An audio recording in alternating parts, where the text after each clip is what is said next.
So in this part of this video where I show you all the inexpensive, cheap eBay finds, I'm showing you some more of these hematite and black rings that I don't believe they tarnish. So they're really good items if you want to start an eBay business. You can find them on eBay. They're really cheap. Sometimes you get them, as I mentioned, for under $1. You can get a bulk pack. I also mentioned that there are resellers who buy these pieces from other wholesalers, but I really wouldn't advise that unless you're familiar with the wholesaler. I would typically find these things. You can just put in the eBay search under $1 hematite, free shipping, and if you have to bid on it, typically you can win it for under $1. If you have to pay more or buy it now, sometimes you can find some bulk sales and they will combine the shipping, so it's even more economical that way. So I hope that if you have any questions, you'll feel free to leave a comment at the bottom. After I went through these rings, I would like to show you this really cute ring. They say it's a natural pearl, a cultured pearl. So they said it's a cultured pearl and it has like a little rhinestone on it. Of course, the ring is gold tone. It was so cheap. When I tell you these things are cheap, just search on eBay. Just search on eBay. Typically, when you find these types of items, because cultured pearls are so inexpensive to make and they can make it in bulk, it looks more expensive than it is. But these cultured pearls, sometimes they're irregularly shaped. In certain countries, they make these cultured pearls, and that's their business. So it's like, it's a very common item in those countries. This ring is adjustable, so it can fit many different size fingers, and I'm showing you it on my finger just to give you an idea of how it actually looks. You can see that it's an irregular shaped cultured pearl. I don't test these pearls, so it could be that it's not an actual pearl, but when these type of sellers sell these, large quantity sets and items, and they have very good feedback, like 99% or more feedback, usually it is going to be a cultured pearl. And like I mentioned, a cultured pearl, a freshwater pearl, isn't expensive at all. These aren't like high-end pearls. These things typically sell for $2, $3. So it's not a high-end item, but it is a good item if you are a reseller, because if you are a reseller, this is something you can add to your eBay business or whatever other online business you have, Etsy, and it's something that your customers might not want to spend the time to look for on eBay, so they may be willing to pay a little bit more for it, but you of course would have gotten it for a little bit of a deal. So that's something I wanted to give you some advice on. Again, the easiest thing to do, search eBay, search under cultured or freshwater pearls, and you'll find some for really cheap. Okay, now this necklace is one of my eBay fails. Okay, let me explain what happened.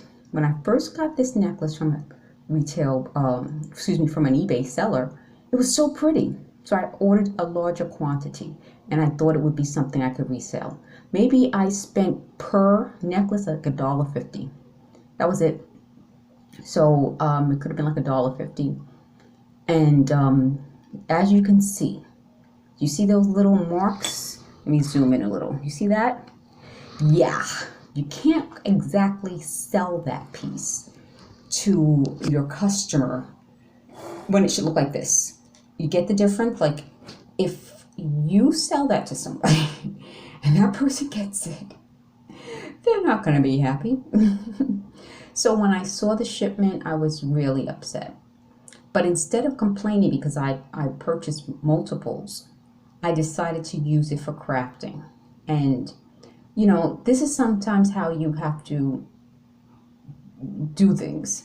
You know, I was saying in a different video that I'm used to working in environments where you have to de-escalate situations, and I was a troubleshooter. I was a visual merchandiser at a very famous Fifth Avenue store, and I know that sometimes you just can't be nitpicky about every little thing.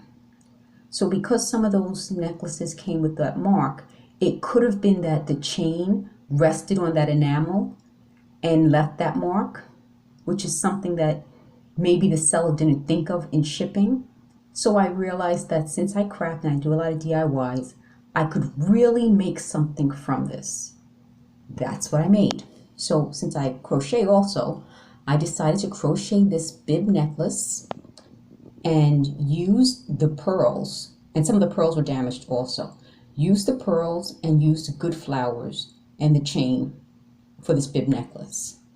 And I was going to make more and sell them, but because of the situation, I didn't get around to it, so I just made something for me to wear.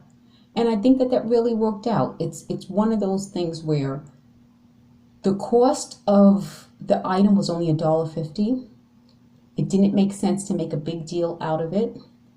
It didn't make sense to necessarily blame the seller when it could have just simply been what I said, which is that the chain was resting on the enamel and caused that damage, and it's not something that I could wipe off. But look what it turned into. It turned into something so special. So now it inspired this piece that I made, and hey, I got to reuse, repurpose a different item. But that's one of the things that I wanted to let you guys know. When something isn't working out, especially with eBay, they're really, really good at resolving problems. But sometimes when you think about the cost of an item, it doesn't make sense to always make a big deal out of it. Because if the item, like I said, was like $1.50, and I bought it in bulk, so it could have been even less, it wasn't worth going through the hassle when I did have some really good pieces. So just keep that in mind. When you're finding pieces, this is another tip I want to give you. When you're finding pieces that you want to resell, it's best to try those pieces out. I find that if I wear a piece around, and try it out, sometimes I wear it just around the home. Sometimes I ask someone to kind of take a look at it and tell me an opinion. I'll know what will work, because I would rather not sell a piece than sell it and then have a problem with it. So I wanted to give you guys a little bit more of a look at this necklace. And I've been teasing the other purchase, so I will be telling you more about that watch right now. So before we begin, okay, now I'm going to show you this watch. Before we begin to talk about the watch, I want to show you a comparable watch. I didn't pay anywhere near this price, okay? But just a quick search of this Swatch watch from the 80s brought up this Etsy item for $65. Now, I didn't pay anywhere near that. I would highly recommend getting this watch. It's a beautiful watch. I don't know this seller. I'm not affiliated with this seller. But if you see this watch, buy it. It's a really beautiful watch. However, the watch I got on eBay a few years ago didn't quite live up to what I thought it would. So let me go ahead and tease that a little bit and tell you that, and then show you this, and then at the very end I'll talk about that watch just to kind of let you guys know what to expect. So this is just a review of the entire collection. Since this was divided up in parts, there might have been a few pieces that you missed. Just to quickly review, that was not tiger's eye. Those were hematite rings. The little ballerina is pretty big in size, and it's really a cute piece. That crystal is substantial, and it was like probably less than $2. The necklace was the one that I told you was a fail, but I repurposed it by making this crocheted bib necklace. And the little rhinestone heart is cute. the earrings that I show you, those big gold earrings, the closure doesn't match the post, so you would have to put a silicone, a sort of a silicone on the post to make it stay in your ear. So that kind of gives you a wrap up. Again, I kept all these pieces because I really couldn't resell them for various reasons, but I wanted to give you that wrap up. Okay, so now I think I've teased you guys with the watch long enough. So let's talk about that watch. Let me see if I can find this video for you. Okay, so I get the watch and I paid not a lot. I don't even remember, it was not a lot at all. And it was supposed to be they weren't sure if it was working. So maybe I can't even remember how much it was, but it wasn't anywhere near the price that I showed you. It wasn't anywhere near there. And I should have been forewarned by that. So I get the watch, and the watch is nice. The plastic is a little sticky, and I'll show you how it has like a little stickiness to it. And you can see how it looks a bit worn, and very worn. And then I go to see whether it will work. So I pull out that little piece that you're supposed to pull out. And the little piece that you're supposed to pull out completely comes out. Yeah, not exactly what you want when you buy a watch that you hope you can use. So that means that I would have to get this watch fixed, because you can't even spin it, you can't set it, you can't do anything. So this is what I would call an eBay fail. And this is to be expected. What I don't want to do with this channel is tell you guys that everything is easy. It really isn't. As you can see from this selection, some pieces will be great and other pieces won't. So expect that. Expect that when you buy these things online, you may not get exactly what you want or what you thought you were buying. It's good to look at prices of other items. Doing a quick internet search will pull up other items, and you can kind of compare. The listing I showed you, which sounds great, is for far more money than this. Obviously, this isn't worth it. I'm showing you how even the plastic is kind of oily. Feels oily. I can't even explain it, but you can see how my fingers are shining just from rubbing it.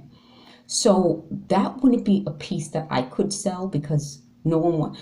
In the market, when you're buying secondhand, let me just tell you this. When you're buying something secondhand, you typically want something that's in working condition, that has not been repaired, because that's part of the value. Something like this, even if I get it repaired, would never be close to the price that other watch is listed for, because the value isn't in a repaired piece. Because think of it this way, anybody can get a piece that is repaired. That isn't, I can't say that it's not really desirable, but I guess the best way to look at it is it's not desirable. You don't want a piece that is a repaired piece, because you're spending money on an item that, for a lot of us, it's a nostalgic item. We're buying it because we grew up at a certain time and that was popular, and maybe we always liked it, or we want something that's completely different from what's currently on the market. So we're willing to spend money for it, but we're not willing to spend money for something that is not only used, but that was well used, as you can see, and it would have to be repaired. So no matter how much you might want to go into a business and sell a particular item, you have to realize that the cost of repairing it and then explain to customers that it's worn and it's a little oily and it's not worth it. You know, it's just not worth it. It wasn't even worth it at the time for me to get it repaired, because the cost of getting it repaired, then fixing it up, would take more time. It's actually better for me to put it aside and maybe at a later time possibly get it repaired, maybe change the band, put in all those extra steps, but it wouldn't be cost effective to resell it. It would just have to be a piece that I put in my collection. So that's something to take into consideration. I hope this video helps. Please feel free to leave questions and comments. Thank you for watching, and please like and subscribe.